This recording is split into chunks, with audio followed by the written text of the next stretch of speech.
Here's 10 reasons why the scale went up that have absolutely nothing to do with you gaining more body fat. You had a heavy workout, heavy lift. So you had a heavy leg day or a heavy back day.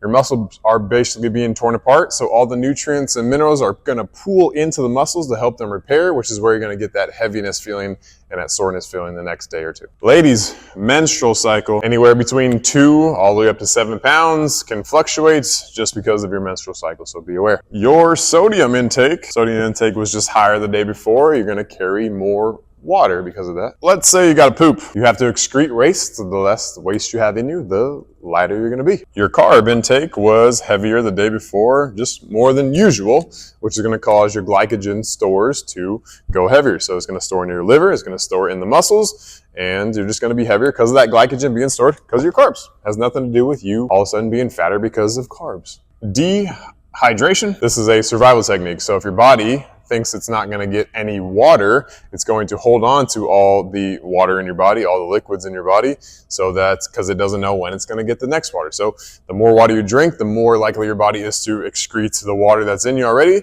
and lower the weight on the scale. Timing of the day and also the scale you are using. So you are going to be a different weight at 6 a.m. versus 6 p.m.